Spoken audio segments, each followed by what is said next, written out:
Então, veja, né, essa NASA, mesmo com a regra do Cantareira mantida com os 10, do ponto de vista qualitativo, né, e não me parece, né, Lúcio, ser uma coincidência o dia 20 e 21 ser o mesmo episódio em Campinas e o mesmo episódio em Sumaré, né? Parece que há alguma conexão aí entre a qualidade nesses dias que se degradou ainda mais do que a gente já está vivenciando. Né? Fica aí o registro também da Sanasa, obrigado, time. Então, veja, né? Atibaia, assim como o Jaguari, embora patamares de vazões maiores, também sofrendo a questão qualitativa. Ô, Alexandre, o Matheus também pediu a palavra. Por favor, Matheus de Louveira. Bom dia, gente. Bom dia a todos. Eu olhei aqui, o Sinésio não está aqui para reclamar do Capivari e vou eu reclamar, né? Do Atibaia, lamentável a situação que está, mas do Capivari a gente vê que o Capivari já está com vazão de 300 litros, né, na reforma agrária. Eu não sei como a Sanasa está fazendo para captar lá, provavelmente deve estar parado, né? Mas os municípios aqui para cima, sem condição nenhuma de utilizar dessa água. E agora, com o agravante dele, já está vindo mais sujo desde Jundiaí, né? Desde os primeiros metros dele, ele já está vindo com uma carga orgânica gigantesca, aí, com muita dificuldade para tratamento. Então, tem problema no Capivari inteiro agora, não é mais só o problema do Sinésio, né? O problema de todo mundo aqui, né? Já não era um problema do Sinésio, já era um problema da bacia, né? Mas ele era a voz que gritava sobre isso, né? A gente agora está sofrendo desde aqui do início do nosso rio. Só para deixar isso registrado. Matheus, acho que você não estava nas últimas reuniões nossas, como o Sinésio já tinha comentado, nós acabamos desativando a ETA Capivari por causa de questões de qualidade de operação, tá? Então ela não está mais em funcionamento. E o Sinésio teve uma reunião hoje, por isso você não pôde participar, mas deixa aqui justificado a ausência dele.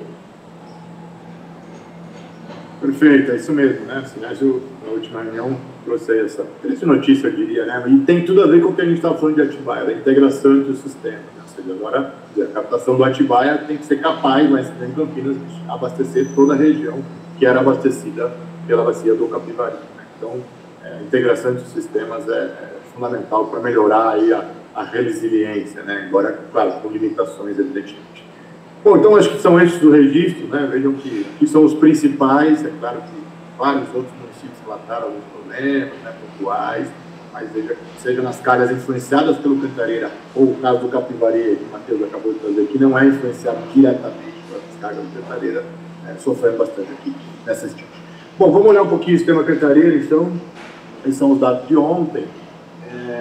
Afluência natural, né, como a gente já pôde ver, bastante baixa, na ordem de 3,85, né? Então veja que a transposição do Paraíba do Sul continua ligada para o Atibainha, está trazendo o dobro de água do que a afluência natural, né, que vem lá do sul de Minas, basicamente traz para dentro do reservatório. Então está entrando algo como 11 náuticos por segundo aproximadamente no reservatório, seja da transposição ou seja da afluência natural, e está saindo hoje para o PCJ 12,5, né? Veja bastante acima aí dos 10, é importante saber a gente economizar água, por isso que choveu, né, a gente corre fechar no instante seguinte, que a gente sabe que se a gente usar 7, 8 em alguns meses, é o que vai propiciar a gente usar 12, 13 em alguns outros momentos. Né? Então esse balanço, a Sabesp tem sido muito ágil nas operações, né?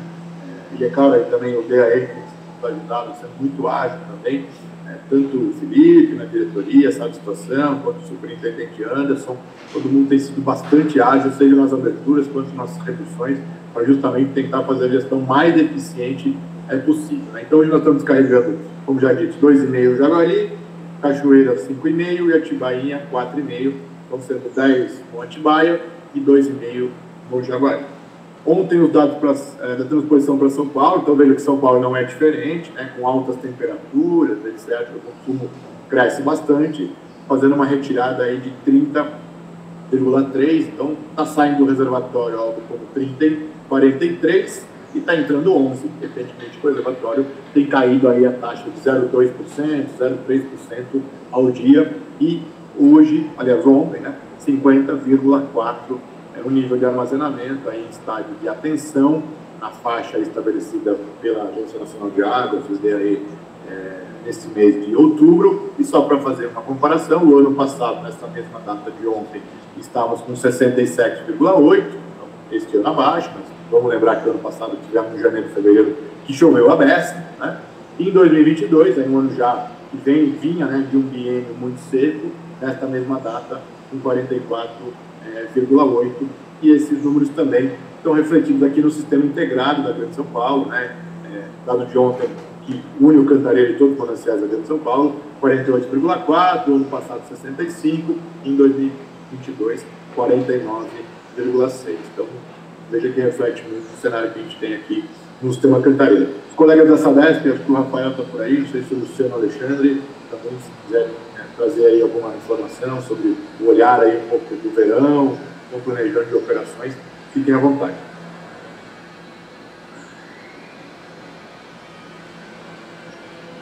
Estão me ouvindo? Não. O Rafael está presente, mas o Luciano e o Alexandre não. Tá. Bom, então se o Rafael conseguir, depois ele fala conosco. Bom, então a situação aí do sistema Cantareira. Alguém pode falar, bom, e a situação é confortável, desconfortável? Bom, as faixas de operação já trazem claramente qual é o estado, né? O status nesse momento de atenção. Daqui a pouco a gente vai olhar um pouco as previsões climatológicas, né? Para poder entender um pouco o que se espera aí pelo verão, né? Alô? Alexandre, está ouvindo? Oi, Rafael, estamos te ouvindo. Opa! Está dando um pane aqui para variar. Bom dia a todos aí, tudo bem? Bom, Vila, você comentou aí, né, está seco, né? A gente está acompanhando, né, bem de perto isso. E a tendência é manter, né, a elevatória ligada até o final do ano e esperar chuvas agora em outubro e novembro para dar uma recuperada, né? Mas está bem seco mesmo. Beleza? Ok, a ideia é a transposição ficar ligada até o final do ano, até o limite da cota, né? Isso, exatamente. Bom, ok, obrigado a Sabesp. Agradeço. Bom, então essa situação aí do sistema Cantareira, só para a gente olhar um pouquinho, né? Eu não sei, o Roberto da Ana também está quietinho, a gente não combinou. Roberto, se quiser também fazer alguma fala no nome da Ana. A Ana, inclusive, né, tem lidado, como sempre, com muitas crises ao mesmo tempo, né? O Rio Grande do Sul embaixo d'água e a região norte sem essa água. Se o Roberto também quiser falar um pouquinho dessa visão mais nacional, a gente não combinou isso, mas também se olhar no Cantareira, fique à vontade, Roberto. Bom dia. Bom dia a todos, né? Bom dia, Alexandre. Então, como você falou, né? O Roberto da Ana apareceu, tá alguma coisa, né? Está acontecendo alguma coisa, né? E, bom, estamos acompanhando, né? Eu acho que a gente está na questão aí desse período seco. Estamos aí meio próximos a 2021, 2022, né? Então, volta aquela questão, como a gente discutiu, né, esses anos. A gente já está em outubro, quer dizer, a próxima reunião é em novembro. E caso a gente não haja uma recuperação aí do cenário, né? Essa estiagem continue, a gente na próxima reunião aí já está discutindo, né, alguma situação para estar alertando tanto a diretoria da ANA quanto aí a direção aí da SP Águas, no sentido de já prever alguma coisa, né, alguma operação no finalzinho do período seco, né? Depois, na entrada do dito período úmido, que a gente espera que seja úmido, né? Aí a SP Águas assume mais definitiva essa operação. Mas a gente tem acompanhado, eu acho que a operação foi feita dentro do padrão, né? Não há nenhum comentário a ser feito, no sentido de, vamos chamar assim, de desperdício, né? O PCJ tem um limite, faz o que quer, não é bem isso. Tem sido feito com muita parcimônia, né? A Sabesp tem atendido e tem acompanhado também as solicitações da CTMH, né? Referendadas aí pelo DAE.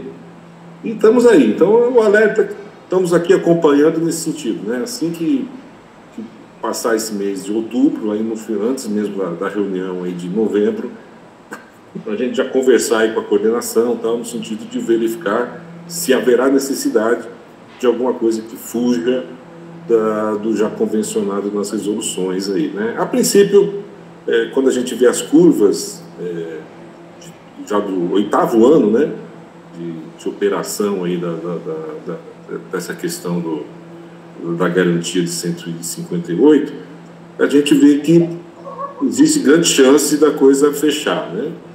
E só lembrando, em 2021, a situação que a gente fez foi fazer como eram poucos dias, fazer aquela questão de encerrar o período seco antecipado, né? E a gestão ficar por conta na época DRE, da SP Águas.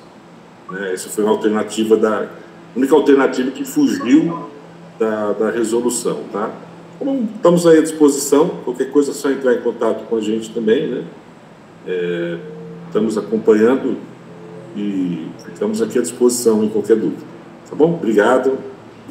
Boa reunião para todos aí.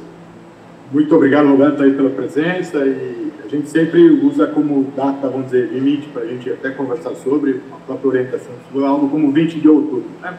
20 de outubro a gente consegue enxergar um pouco em novembro, e fazer os trâmites internos aqui no comitê, para possíveis ofícios, etc. Então, eu imagino que a gente faça algo meio semelhante que a gente fez nos anos anteriores. Daqui a pouco a gente vai ver até algumas simulações de números aqui, para justamente a gente usar aí como data 20 e pouquinho de outubro, para fazer uma provocação a ano daí, né, para que a gente possa se movimentar, se tiver que aprovar alguma resolução no âmbito da ANA, o DAE também que está passando aí, agora SP. Eu vou demorar uns anos, acho que todos nós vamos demorar uns anos para parar de falar DAE e falar SP Águas, para a gente se acostumar, mas o SP Águas poder também fazer aí as suas movimentações internas. Mas obrigado aí, Roberto. Então, aqui é só aproveitando a fala do Roberto da ANA, que é um dado do boletim da ANA, só para a gente olhar um pouquinho o sistema canteiro, o dado de cima, aqui o gráfico de cima, né? Desde 82, então a gente observa aqui, nós estamos aqui na casa dos 50, né? Então, a gente olha que ao longo da história já tivemos vários momentos com 50, evidentemente momentos acima, momentos abaixo, mas só a gente para conseguir olhar um pouco no retrovisor e ver onde estamos nesse momento em relação aos outros períodos históricos, evidentemente que quanto mais para trás, aqui em direção a 82, a demanda era muito menor, né? E as regras operativas eram outras também. Então, para fazer essa comparação, precisa levar em consideração essas questões. E aproveitando também a fala do Roberto, né? Eu trouxe aqui só, pode ser a situação, claro que vai apresentar isso, mas só para a gente olhar o quanto, aqui é o posto de Valinhos no Rio Atibaia, né? Que está o ano de 24. A linhazinha azul é a vazão observada no posto de Valinhos em 2024. E a gente observa, na linha vermelha, é a meta, né, a 10 metros cúbicos. O quanto a linha está completamente, o observado está grudado na linha da média mínima, né, embora esse ponto esteja a 100 km do pé da barragem, né, esses picos são chuva, né, então choveu, e claro que aí a vazão cresce, a gente corre fechar, mas veja aqui, de fato, não vamos falar em desperdício, e mesmo nesses patamares de 10, uma quantidade de relatos que, embora muito pelo aspecto qualitativo, não conseguem, muitas vezes, tratar ou abastecer a cidade como um todo, até porque a gente tem recebido, né? Nessas altas temperaturas, muitas vezes o consumo cresce 20%, 25%, até 30% em alguns dias da semana, e isso demanda muita resiliência aí dos sistemas, principalmente da infraestrutura de saneamento, mas, claro, também do manancial, né? Então, só para mostrar um pouco isso. E aí, olhando um pouco até o que o Roberto disse, vamos olhar um pouco as simulações em relação até 30 do 11, né? Bom, lembra todos que a autória do sistema Cantareira prevê uma disponibilidade para o PCJ de 1º de junho a 30 de novembro de 158,1 hectômetros cúbicos.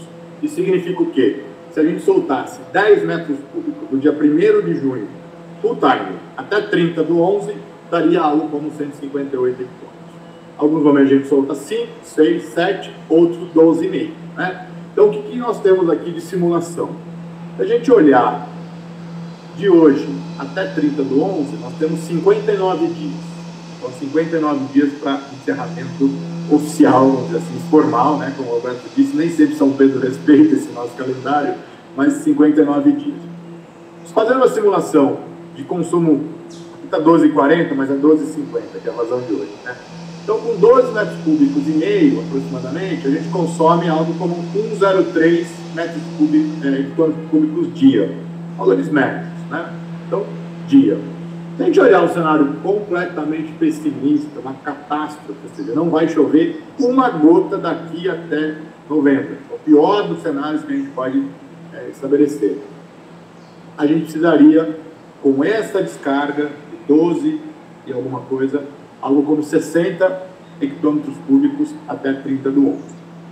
Bom, e o que nós já usamos esse ano? Então, nós temos uma média de 10,14, né, de junho até ontem, a gente usou de média 10,14 de descarga. Nós utilizamos até ontem 108 hectômetros, dá algo como 69%. A gente utilizar o dado de hoje, 70% arredondando a conta. Então, utilizamos já 70%. E temos algo como 30% ainda dessa cota para utilizar nos 59 dias que ainda restam até 30 do 11. Então, nós temos algo aí como 48 hectômetros cúbicos, mais ou menos, de hoje até 30 do 11. Adotando essa premissa extremamente pessimista, precisaria de 60,8 hectômetros cúbicos, que resultaria no quê? Que até 30 do 11, se a gente manter full 12,5, faltariam 12 hectômetros, ou uma solução institucional regulatória já utilizada em anos anteriores, teria que adiantar 12 dias do início do período úmido, ou seja, começaria no dia 18 de novembro, o início do período úmido. Evidentemente que isso é uma simulação, né? À medida que o tempo vai andando, há alguns anos a gente tinha certeza que a cota não ia dar, aí chegava lá para dia 20 de novembro, São Pedro olhava para nós e mandava uma chuva significativa, era possível fazer uma redução, e com isso a gente ficava dentro da cota. Agora, como o Roberto disse, não dá para esperar chegar esse momento para a gente tomar as atitudes do ponto de vista de conversar com os outros gestores e criar um palco aí para conversar sobre isso. Então, a gente vai conversando um pouco aí com a direção do comitê, que como a gente já fez nos anos anteriores, a gente vai esperar lá por volta do dia 20 de outubro, vamos analisar um pouco a situação, e aí, é claro que na próxima CPMH, que será no dia 5 de novembro, se não estiver enganado, a gente já vai ter encaminhado o ofício, a gente vai poder conversar sobre isso com uma mais assertividade, tanto das previsões, quanto do ponto de vista do que esperar, e se vai ter que, de fato, uma cota extra, adiantar por úmido, ou algum outro arranjo, né, que possa ser feito para garantir aí que não falte água, evidentemente, e que também as regras, a questão regulatória esteja bastante coberta aí, né? Então, esse é um pouco o cenário que a gente tem da gestão do Cantareira até 30 do 11. Hoje, se chover zero, mantidas as vazões atuais, a gente precisaria de 12 hectômetros cúbicos adicionais, caso, de novo, essa premissa bastante pessimista aconteça, né? Então, fica aqui, acho que nós, enquanto CTMH, temos uma missão de informar a diretoria do comitê dessa situação, para que a diretoria avalie que medidas externas e institucionais serão aí tomadas, né? E aí, olhando um pouco, então, Cantareira para o futuro, né? Já começando a olhar um pouco para o futuro, aqui está a previsão do CEMADEM, a de outubro ainda não saiu, essa é a rodada dia 12 de setembro, né? 13 de setembro, e só para a gente olhar um pouco o Cantareira até março do ano que vem, né? O que nos interessa mais aqui é a linha roxinha, de forma não pontilhada, é o de fato observado até setembro, que usa uma transposição, tem algumas premissas, transposição do Paraíba do Sul de 7,5, como já está acontecendo, algumas as retiradas, etc. Mas o fato é, olhando as linhas pontilhadas, aí sim são simulações já tentando enxergar o verão, né? Então a gente chegaria, ou seja, entraria em abril do ano que vem, ou seja, início oficial, vamos chamar assim, da estiagem, se essa linha mais escura se precipitar 25% acima da média histórica, talvez entre até em operação de cheia. Enquanto, se houver uma precipitação, por exemplo, com 50% abaixo da média histórica para o período, 24. Ou se a gente tiver a mesma chuva de 13, 14, 29. Então, veja que o range está bastante grande, né? De 24% a mais de 100%. Né? Então, à medida que a gente vai andando no tempo, esse range vai diminuindo. Claro que não é nada desejável que a gente entre aí na estiagem na ordem aí de 30, 20 e poucos por cento, né? Lembrar sempre que, fazendo as retiradas médias para São Paulo e para o PCJ, a gente consome por ano algo como 30, 35% do sistema Cantareira, né? Dado histórico, isso. Então, veja, se eu entrar com 29, evidentemente que eu tenho muitas dificuldades, né? Então, 60% é sempre um número bastante apreciável, eu diria, de entrar no período seco. Mas, claro que mês a mês a gente vai atualizando e, na sequência, logo em breve, o Jorge vai trazer um pouco, junto com o pessoal do Cinepar, o que se esperar para as chuvas desse próximo verão, né?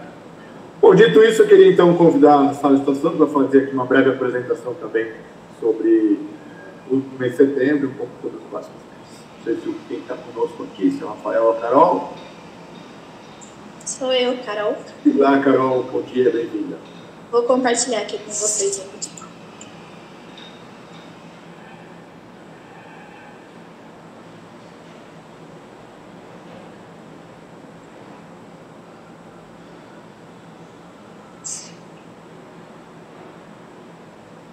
Tá aparecendo tela inteira? Olha, para nós não está aparecendo tela nenhuma. Lasqueira. Calma aí.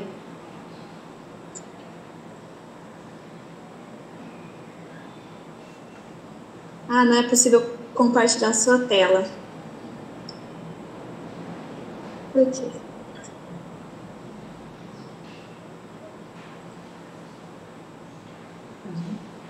Caso não seja possível, Carol, a gente pode ir para a apresentação do Jorge na sequência, enquanto a gente resolve esse probleminha técnico aí com a sua secretária. Pode ser então. Então tá bom. Pediria só o pessoal da Secretaria Executiva puder ir conversando com a Carol aí, só para ajustar. Então eu gostaria de fazer essa inversão, convidar aqui o Jorge Mercante para trazer as questões da previsão meteorológica e climatológica. Jorge, bom dia. Bom dia a todos. Vamos lá então ver o que nos reserva aí o São Pedro, né? Vamos compartilhar aqui. Cheia.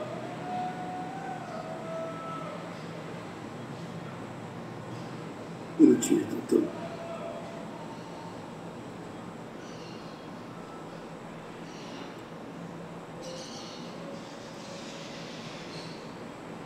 Estão vendo, né? Tranquilo? Ótimo. Primeiro vamos ver então como vai estar a previsão hidrológica em setembro de 24. Foi bom, né? O resultado da previsão. Vejam só, lá em Buenópolis, em 29 dias, a vazão observada foi 20% menor do que a vazão prevista com 3 dias de antecedência.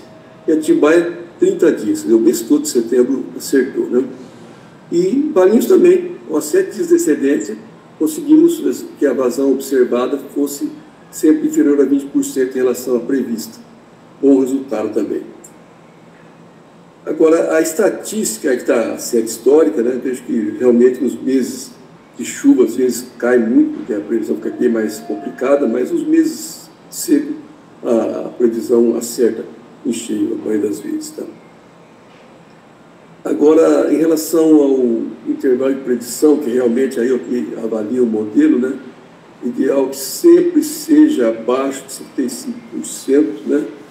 Foram 29 dias em Buenópolis, 18 em Atibaia e 29 em Valinhos. Isso no mês de agosto, que não saiu de setembro ainda, né? Então, defasagem entre a saída do relatório do CIMEPAR, tá? Deve ser agora, na primeira semana de outubro, no dia de setembro. Aqui a série histórica, tá? Também observe, então, que nos últimos 12 meses, Buenópolis e Valinhos tiveram um desempenho melhor que Atibaia. E Valinhos sempre em reparação. Então, que é 7 dias de antecedência. Então, é um resultado muito bom. Previsão meteorológica. Ontem a gente se animou, né? Que aqui, ó, essa nebulosidade, continua aqui essa nebulosidade aqui ontem à noite.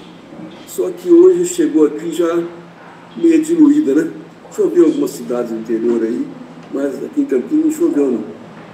Essa aqui é da CIMEPAR de ontem também, choveu no Paraná, aqui no norte do Paraná, no sul de São Paulo, e hoje já praticamente as nuvens estão indo para o oceano, né?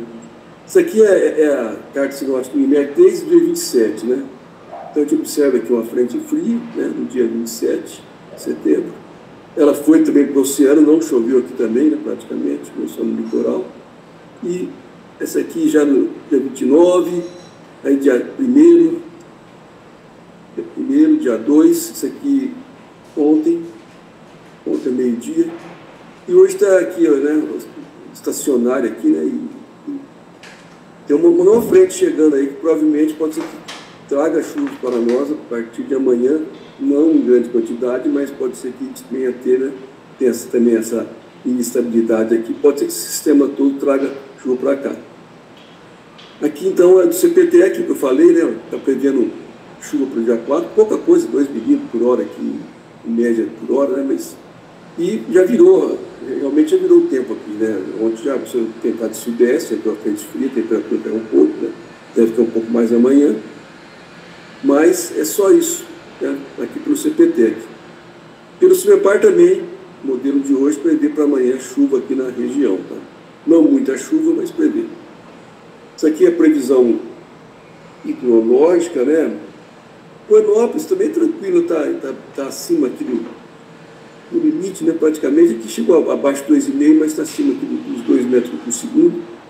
A tendência é de aumentar um pouco nos próximos dias. Atibaia bem acima do limite. E Valinhos, como sempre, tangenciando aí o limite, né? Valinhos é uma luta, né, por tal da CPMH manter a vazão mínima, né, preconizada pela outorga. Tá? Aqui, então, são vários modelos, né? O ensemble aqui, esse aqui é o modelo mais bonachão, mas a mediana aqui, ó, realmente tem condição de ter uma chuva aqui amanhã. E no dia 10 ou 11, sim, aí tem uma probabilidade maior de ter uma chuva um pouco mais intensa, né? Começando a romper aí o ciclo da seca. Depois 16, 17, menos, mas ainda também com probabilidade de chuva. Isso aqui é para Buenópolis. Outros pontos aqui da região é muito parecido, né? Um gráfico aqui, né? Para Atibaia, para Valinhos também é parecido. Isso aqui é o SPI da Replan. Observe que então setembro foi seco demais, abaixo da média. Estava recuperando, voltou a cair, né? Aqui o SPI 24 meses e o 12 também. E tem Salto também um comportamento muito parecido. Vamos ver a climática agora. Isso aqui, ó, era a temperatura do água do mar acima da média em janeiro, né? Então, aqui o El Niño. Aí já em julho apareceu aqui a temperatura abaixo da média, aqui no Pacífico Equatorial, né? E Laninha chegando, mas, né, a última até temperatura de uma semana, a gente vê que não está muito firme esse Laninha não, né? Está esquentando a água aqui, já no Pacífico Equatorial, mas mais próximo aqui à América do Sul, também mais próximo aqui à Ásia, tá? A previsão ainda do lado da Universidade de Colômbia é que tenhamos, né, El Niño em setembro, outubro, novembro, até dezembro. A probabilidade é grande, mas é um El Niño fraco, né, como já colocou o CIMEPAR na reunião anterior, né? Isso aqui é do meio do mês, também praticamente não muda, mas você veja com esse El Niño que tem uma tendência logo já passar para neutro e talvez botar o El Niño lá na frente, porque o Laninha não vai perdurar muito tempo. Né? Obrigado, El Niño não, Laninha, tá? Laninha e Laninha. Aqui eu deixei aqui só para quem for consultar aí o arquivo, vou ler aqui, não, eu estou dizendo praticamente. Agora, então, a chuva prevista pela Universidade de Colômbia. Então, a gente observa que outubro, novembro, dezembro, na média aqui, né? Praticamente. Tomara, né? Depois, novembro, dezembro, janeiro também, na média, né? Sem ter uma anomalia. Dezembro, janeiro, fevereiro, aí começa a ter uma certa anomalia para menos aqui. E os 3 meses chuvosos, isso aqui é ruim para a gente, né? Prevendo que isso vai ser um pouco abaixo da média. E o do CPTEC, para outubro, novembro, dezembro, um pouquinho abaixo da média. Agora, vamos voltar aqui. Veja bem, agora eu fiz uma coisa, até falando com o Felipe, né? Paulo Tino, na reunião do GT de previsão. A gente vai. É uma provocação, tá? A gente é provocado e a gente provoca também. O José voltou às manchetes, né? Feito José. Bom, depois a gente vai discutir aí qual o critério para chegar no José e no Noé. Agora aqui, ó, no mesmo dia que teve essa manchete aqui, o próprio Correio trouxe aqui, tem 50 anos atrás, né? Eu vou ler esse aqui, eu vou ler, tá? Ó, 27 de setembro de 74. Região de Campinas castigada pela seca. Região de Campinas está sendo duramente afetada pela longa estiagem, a exemplo que acontece em todo o estado. A situação está retardando, inclusive, o preparo da terra para o plantio. Incêndios. Enquanto as represas, os níveis dos rios chegam a índices baixos, incluindo, inclusive, o abastecimento, é o caso, por exemplo, do Rio Atibaia, que abastece Campinas, essa prolongada estiagem provoca incêndios em diversas regiões. O Corpo de Bombeiros de Campinas atendeu em um só dia 26 incêndios em Passo de Mato. O mesmo está ocorrendo em outras regiões. Ou seja, 50 anos atrás, esse filme que a gente assistiu agora, não sei se nessa mesma intensidade, né? Mas é típico, né, do mês de setembro, que é quando a estiagem se prolonga um pouco mais, que ela costuma parar no próprio dia 15, 20 de setembro, a estiagem realmente vai embora, começa a chover, mas Tem anos que ela atrasa e acontece isso. Agora aqui, ó, foi até da palestra que a gente teve esse dia atrás aqui no webinário, né? Isso aqui é a chuva acumulada do estado de São Paulo. Você observa que, então, 2014 foi bem abaixo da média, depois tivemos aqui 2021, depois 2023, 2024, né? Bom, me permito agora, eu acho que a gente tem obrigação, né? Com todo respeito ao professor Justo, porque ele tem um grande respeito como hidrômetro, fez um trabalho excelente para a Replan, igual foi o fiscal inclusive, excelente, inclusive o que o professor Justo preconiza hoje, eu concordo plenamente no meu entendimento, acho que ele realmente entende do assunto, conhece a fundo a análise multicriterial. Agora, quando ele fala do efeito José Noé, eu, como leigo, eu não consigo enxergar. Eu coloquei aqui várias séries, fiz média de 10 anos, 7 anos, eu não consigo chegar nesse ciclo que ele preconiza.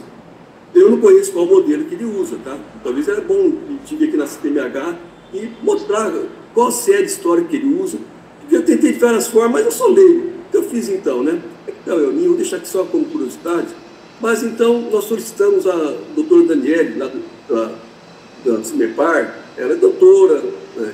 Conhece a fundo modelagem, né, pesquisadora, que ela fizesse uma análise da série de chuva, tá?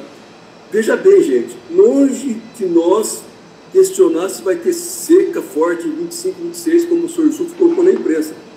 Pelo amor de Deus, seria leviano dizer que qualquer coisa se vai ter, não vai ter, pode ser até pior do que está falando. No entanto, quando ele coloca as coisas e a gente não entende como ele chegou lá, causa um certo desconforto, né? Um certo desconforto. A Exalc, ó, vejam bem a diferença entre as instituições. A Exalc está lá, não precisa nem pedir para ninguém. Está a série histórica do dado hidrológico desde 1917 até o mês passado lá, disponível, não precisa pagar nada. Vai a Unicamp pedir o dado de ontem, a gente não consegue. E é uma instituição paga por nossos impostos, tá? Tem hora que a gente tem que começar a mexer com isso. Não podemos ficar. A Replan, todo dia, primeiro dia útil, chega para o GT Previsão, os dados meteorológicos da estação da Replan. Dia a dia, todos os dados. A Unicamp a gente não consegue. Então, está na hora de a gente começar a cobrar mais. Precisamos da Unicamp. A Unicamp, pelo amor de Deus, é um orgulho de nós. O maior do lado da Unicamp, tem que ter orgulho de morar do lado da Unicamp. No entanto, a gente se depara com essas coisas. Desculpe o desabafo, isso que estava atravessado. Eu falei para o Chicão já, não tem nada a ver com o consórcio. Eu não canso de elogiar e reconhecer o trabalho que o consórcio faz, fez, faz e vai fazer ainda. E apenas eu quero saber como o professor Sufo chega na periodicidade de Noé e José. Então, eu vou pedir agora para o primeiro, é preliminar, hein?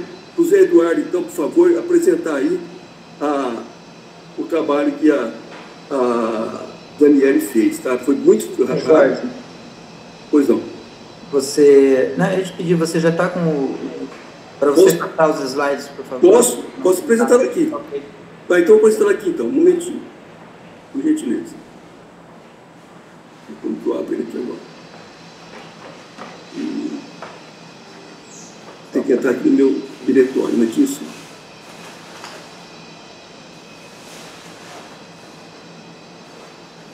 Está entrando.